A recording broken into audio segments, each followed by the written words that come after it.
کہ اسے علم دین حاصل کرنا فرض ہے۔ اتنا تو علم دین ضروری ہے کہ اپنی ضروریات زندگی کے مسائل حل کر سکے۔ ہر مسلمان مرد و عورت کو اتنا علم سیکھنا لازمی ضروری ہے اللہ کی عبادات کو اچھی طریقے سے ادا کر سکے۔ نماز افضل العبادات یعنی ساری عبادتوں میں سب سے افضل عبادت نماز ہے۔ تو حکم دیا گیا کہ اتنا علم تو ضروری ہے کہ اللہ کی عبادت کو اچھی طریقے سے ادا کر سکے۔ اور قرآن کریم ایک ایسی اہم چیز، ایک ایسی اہم کتاب ہے جو ساری کتابوں میں سب سے افضل کتاب ہے۔ اس کتاب کے بارے میں یہ آیا کہ جو قرآن کریم پر جزدان، جو ہم کپڑا لپیٹتے ہیں جس میں قرآن کریم رکھتے ہیں، تو اس کے لیے حکم آیا کہ جس کے اندر کپڑے کے قرآن کریم رکھا جائے تو اس کپڑے کو آگ نہیں جلائے گی۔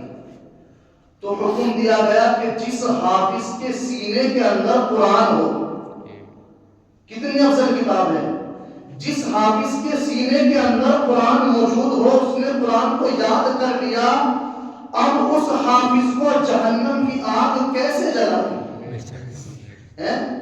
اسے جہنم کی آگ نہیں جلا سکتی، بلکہ حافظ کی تو شان یہ ہو جاتی ہے جب وہ قرآن کریم کو یاد کر لیتا ہے تو حضور فرماتے ہیں جب وہ حافظ قرآن کریم کی تلاوت کرتا ہے، وہ حافظ سورہ ملک کی تلاوت کرتا ہے، اللہ کی بارگاہ میں میدان محشر میں سورہ ملک تبارک الذی، رب کی بارگاہ میں فریاد کرے گی مولا یہ بندہ ہے، یہ میری دنیا میں رہ کر کے تلاوت کرتا تھا، اب مولا تو اس کو بخش دے۔ اب اللہ فرمائے گا اس کے گناہ زیادہ ہیں، اس کے گناہ زیادہ ہیں۔ اب یہ سورہ ملک رب کی بارگاہ میں فریاد کرے گی مولا یہ میری تلاوت کرتا تھا، یا تو اسے جنت میں بھیج دے یا مجھے قرآن کریم سے الگ کر دے، یا تو اسے جنت میں بھیج دے یا مجھے قرآن کریم سے الگ کر دے۔ تو حضور فرماتے ہیں قرآن کریم اپنے پڑھنے والوں کی بخشش کرائے گا، قرآن کریم اپنے پڑھنے والوں کی شفاعت کرائے گا۔ تو ہم لوگ علم دین حاصل کر رہے ہیں، ہمارے بچے پڑھ رہے ہیں، اور ان طالب علم کے بارے میں حضور نے فرمایا اگر کسی کو چلتا پھرتا جنتی دیکھنا ہو تو وہ طالب علم کو دیکھ لے جو ہمارے دین کا علم حاصل کر رہا ہو۔ یہ طالب علم کی فضیلت۔ اور ایک عالم دین کی فضیلت، جب کسی عالم دین کا انتقال ہوتا ہے، کسی عالم دین کا، تو اس کے بارے میں آیا جب کسی عالم دین کا انتقال ہوتا ہے اس کے جنازے کو قبرستان میں دفن کیا جاتا ہے، وہ باعمل حافظ قرآن ہوتا ہے، وہ عالم دین ہوتا ہے، تو اس باعمل عالم دین کی برکت سے اللہ اس قبرستان میں اس قبر کے دائیں طرف 40 قبریں، بائیں طرف 40 قبریں، 40 قبریں آگے 40 پیچھے، چاروں طرف سے اس باعمل عالم کے دفن ہونے کی وجہ سے 40 قبروں سے عذاب قبر کو اٹھا لیتا ہے۔ یہ ہمارے دین کی پڑھائی کی برکت ہے۔ یوں تو دنیا میں بہت ساری پڑھائی ہیں اور ہمارا مذہب دوسری پڑھائی پڑھنے کو منع نہیں کرتا، ہم اچھے سے اچھا پڑھائیں، انجینئر، ڈاکٹر، وکیل، ادھیکاری سب بنائیں، اور آج ہمیں اس کی ضرورت بھی ہے، آج جو حالات ہیں اس کی ہمیں ضرورت ہے، لیکن اتنا دین تو اپنی اولاد کو ہم دیں کہ کم سے کم اپنے رب کے فرائض کو تو سمجھ سکے، اپنے رب کے حکم کو تو سمجھ سکے، اپنے والدین کے، اپنے خاندان والے پڑوسیوں کے حقوق کو تو سمجھ سکے۔ یہاں تو بچوں نے حفظ قرآن کیا، بڑی مبارک بات، اور جب ہم نے بھی قرآن حفظ کیا تھا تو ہمیں بھی اسی طرح مبارک بات دی گئی تھی، اور یہ تو چھوٹی موٹی ڈگری نہیں ہے، یہ تو اللہ کریم کے پاک کلام کی ڈگری ہم نے حاصل کی ہے۔ اس کے بارے میں حضور فرماتے ہیں خیرکم من تعلم القرآن وعلمہ، لوگوں تم آپس میں چاہے اپنے آپ کو کتنا بھی افضل سمجھتے رہو، لیکن خیرکم من تعلم القرآن، تم میں سب سے بہتر وہ ہے جو خود قرآن پڑھے اور دوسروں کو قرآن پڑھائے، خود قرآن پڑھے اور دوسروں کو قرآن پڑھائے۔ اب اسی کے تعلق سے میں سمجھا دوں، انسان جب مرتا ہے عمل کے سارے راستے بند ہو جاتے ہیں، لیکن کچھ راستے ایسے ہیں جس سے مرنے والے کو ثواب پہنچتا رہتا ہے، اس میں ایک علم بھی ہے، اور وہ علم کیا ہے؟ علم نافع، جو دوسروں کو فائدہ پہنچائے۔ اس سے مراد جیسے قاری محمد فہیم صاحب ہمارے پاس میں بیٹھے ہوئے ہیں، ان کے استاذوں نے انہیں پڑھایا، ان پر محنت کی، انہوں نے محنت کی، انہوں نے قرآن کریم کو حفظ کیا۔ اب یہ جتنا قرآن کریم پڑھ رہے ہیں، نمازوں میں سنا رہے ہیں، بچوں کو قرآن کریم پڑھا رہے ہیں، تو اللہ انہیں تو ثواب عطا فرما رہا ہے، لیکن ان کے استاذوں کو بھی ثواب عطا فرما رہا ہے۔ اب انہوں نے جن کو پڑھایا، اب وہ قرآن کریم پڑھ رہے ہیں، لوگوں کو سمجھائیں گے، انہیں علم بانٹیں گے، یہ بھی اور لوگوں کو حفاظ قرآن بنائیں گے، تو یہ جس قدر حافظ قرآن بنا کے چلے جائیں گے تو سب کو تو ثواب ملتا رہے گا، اور ہمارے قاری محمد فہیم الدین صاحب کو بھی ثواب اس کا ملتا رہے گا، اور ان کے استاذ کو بھی اس کا ثواب ملتا رہے گا۔ اب یہ نہ سمجھے یار سارا ثواب تو پڑھانے والے کو نہیں، ہم سارے لوگ بستی کے موجود ہیں، یہ ہماری محنتیں ہیں جو ہم بچوں کو یہاں علم حاصل کروا رہے ہیں۔ اگر ہماری محنتیں بستی والوں کی نہیں ہوں تو ہمارے یہاں بچے علم حاصل نہیں کر سکتے، تو ہم جو محنتیں کر رہے ہیں یہ بھی ضائع نہیں جائیں گی، یہ بھی اللہ کی بارگاہ میں قبول کی جائیں گی۔ آج ہماری محنتوں سے ہماری بستی سے حفظ قرآن کے بچے جب پڑھ کر کے نکلیں گے، اللہ کی قسم کل قیامت میں یہی حفظ قرآن والے بچے ہم گناہ گاروں کی بخشش فرمائیں۔ اب ایک بچے نے قرآن حفظ کر لیا، وہ حافظ قرآن ہو گیا، تو اس کے بارے میں حضور کیا فرماتے ہیں؟ یہ اپنے خاندان والے 10 ایسے بندوں کو اپنے ساتھ جنت میں لے کر کے جائے گا۔ تو روایت ایک میں 700 کی، ایک میں 10 کی، 10 کو ایسوں کو اپنے ساتھ جنت میں لے کر کے جائے گا جسے جہنم کا مژدہ سنا دیا گیا ہوگا کہ اسے جہنم میں لے جاؤ۔ وہ ایک حافظ قرآن اپنے خاندان والے 700 افراد کو جن پر جہنم کے لیے کہہ دیا گیا ہوگا انہیں جہنم میں لے جاؤ، تو یہ حافظ قرآن ایسے 700 اپنے خاندان والوں، اپنے پڑوسیوں کو اپنے ساتھ جنت میں لے کر کے جائے گا۔ لیکن اس کا پلٹ کر کے دیکھ لیں، اس کے بارے میں فرمایا کسی کے بچے نے قرآن حفظ کیا، اب بستی والے، محلے والے، خاندان والے اس کے باپ سے یہ کہیں کہ تم نے اپنے بچے کو کیا حاصل کرایا، تم نے اسے حافظ بنا دیا، یہ 5، 8، 1000، 10,000 کمائے گا، اس میں گزارا کیسے ہوگا؟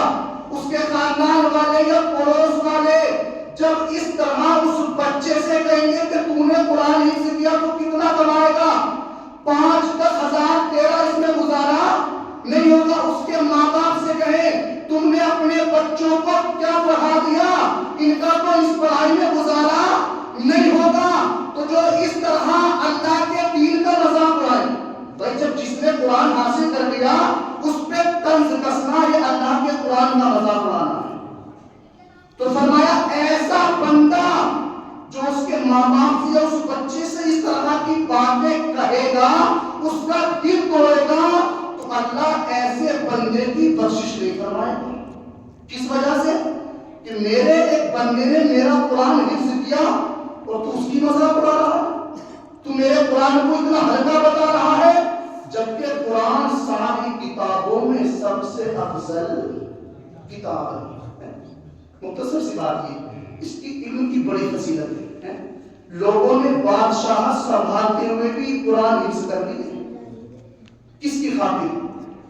کہ جب کل قیامت برپا ہوگی، میدان محشر قائم ہوگا، وہاں جو ان حفاظ کرام کے والدین کا مرتبہ ہوگا، وہاں جو ان کا مرتبہ ہوگا. اورنگزیب بادشاہ کا ہم نے نام سنا، ان کے والد صاحب شاہجہاں بڑے نیک پارسا بزرگ گزرے، لیکن یہ تو لوگوں نے تاریخوں کے پنے پلٹ دیے. جس کے جی میں جیسا آ رہا ہے ویسا کر رہا ہے، تو یہ تاریخوں کے پنے پلٹ دیے، بدل دیے، ورنہ بڑے نیک پارسا بزرگ گزرے ہیں. اب اورنگزیب بادشاہ کے 2 بچوں نے قرآن کریم حفظ کر لیا. اب شاہجہاں جو ان کے دادا تھے، ان کے پاس بچوں کو بھیجا کہ جاؤ اپنے دادا کو جا کر کے خوشخبری سنا دو. وہ بچے گئے، جا کر کے کہا کہ دادا جان ہم نے قرآن کریم حفظ کر لیا ہے اور تمہیں خوش ہونا چاہیے. تو شاہجہاں نے بچوں کو وہاں سے ڈانٹ کر کے بھیج دیا کہ میں کیوں خوش ہوں، جاؤ اس میں میرا کچھ فائدہ نہیں ہے، تمہارے باپ کا فائدہ ہے، میرا کوئی فائدہ نہیں ہے. اتنا کہہ کر کے بھیج دیا اور کہا جب کل میدان محشر میں سب لوگ جمع ہوں گے تو تمہارے ماں باپ کے سر پر وہ تاج رکھا جائے گا جس تاج کو دیکھ کر کے اہل محشر کہیں گے مولا یہ کون ہے جن کے سروں پر تم نے نورانی تاج سجایا ہوا. وہ اللہ سے کہیں گے مولا کہ یہ تیرے نبی ہے، یہ تیرے ولی ہے. تو اللہ کہے گا نہیں، یہ نہ تو نبی ہے نہ ولی ہے، یہ تو وہ ہیں جنہوں نے میرے محبوب کی امت میں اپنے بچوں کو حافظ قرآن بنایا تھا تو میں نے ان کے سروں کو نورانی تاج سے سجا دیا. یہ ان کے ماں باپ کا مرتبہ ہے. تو انہوں نے کہا کہ اس میں میرا کچھ فائدہ نہیں ہے، تمہارے ماں باپ کا فائدہ ہے. تاج سجے گا تو تمہارے ماں باپ کے سر پر سجے گا، میرے سر پر نہیں سجے گا. بس بچوں نے آ کر اورنگزیب بادشاہ سے کہا کہ دادا جان ایسے ایسے کہہ رہے ہیں. اب اورنگزیب بادشاہ نے جب یہ خیال کیا کہ میرے والد صاحب ایسے ایسے کہہ رہے ہیں تو ان کے دل میں خیال آیا.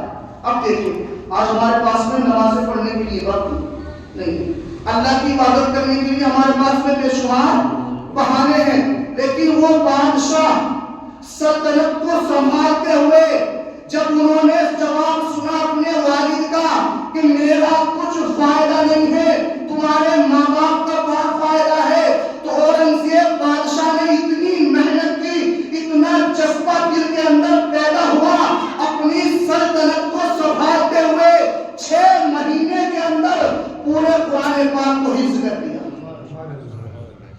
اور اپنے والد کے پاس پیغام بھیج دیا کہ اے میرے والد صاحب خوش ہو جاؤ، جب قیامت میں میرے سر پر نورانی تاج سجایا جائے گا، اب تمہارا بیٹا بھی حافظ قرآن ہو گیا ہے، اب تمہارے سر پر بھی نورانی تاج سجایا جائے گا. تو یہ طلب ہوتی ہے. تو بڑے مرتبے اللہ نے اس دین میں ہماری بقا رکھی ہے، اسی دین میں ہماری اللہ نے کامیابی رکھی ہے. اس دین کو چھوڑ کر کے ہم ہرگز کامیابی حاصل نہیں کر سکتے. تو آج جو بستی پر اتنا اچھا کام ہو رہا ہے، لوگ بچے حافظ قرآن بن رہے ہیں، یہ تعلیم سکھائی جا رہی ہے، تو اس میں ہمارے جو استاد محترم جو ہمارے عزیز یہاں رہ رہے ہیں ان کی تو محنتیں ہیں، لیکن سارے بستی والوں کی بھی اس میں محنتیں ہیں.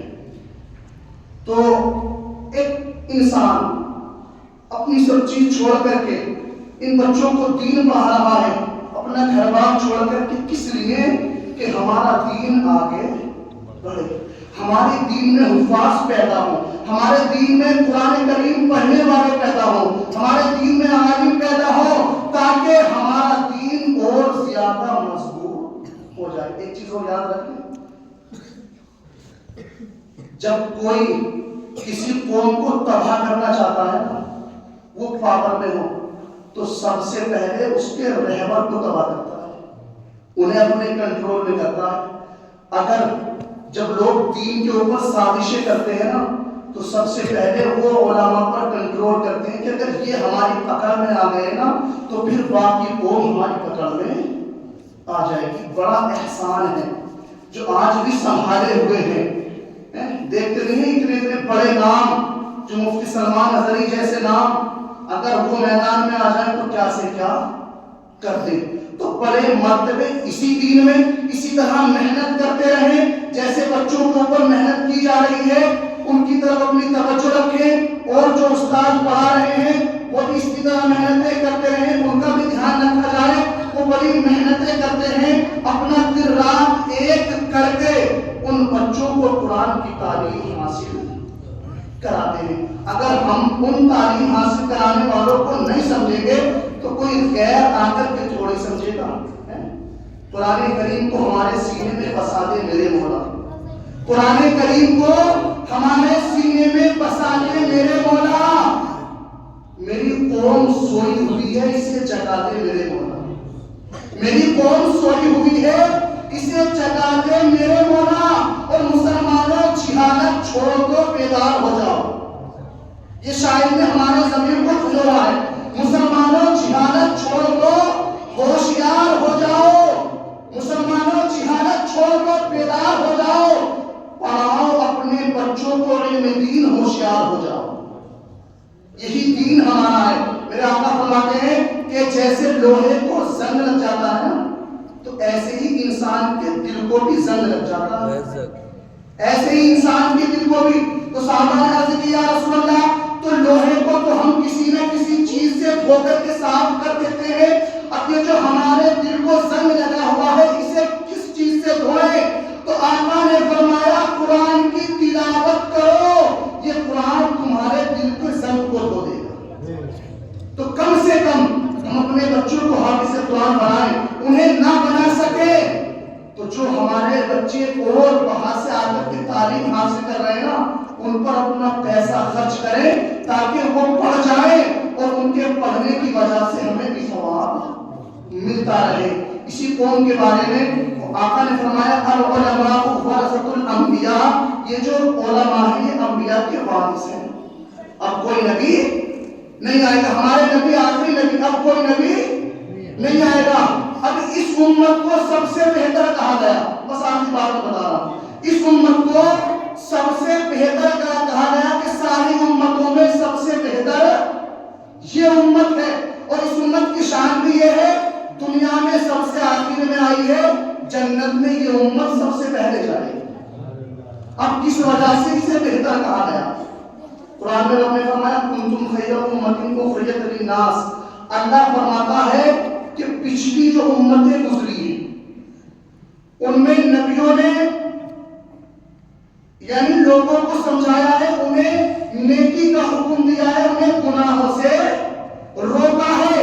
اب یہ میرے آخری نبی ہے, ان کے بعد میں کوئی نبی نہیں آئے گا.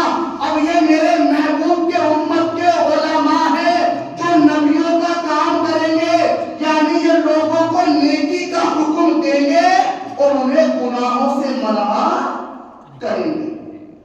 صرف علماء کے بارے میں اللہ نے فرمایا یہ علماء میرے محبوب کی امت کے, یہ میرے انبیاء کے وارث ہیں اور یہی میری قوم کو سمجھائیں گے, یہ میرے بندوں کو نیکی کا حکم دیں گے, یہ انہیں برائی سے روکیں گے اور قیامت تک کوئی نبی نہیں آئے گا.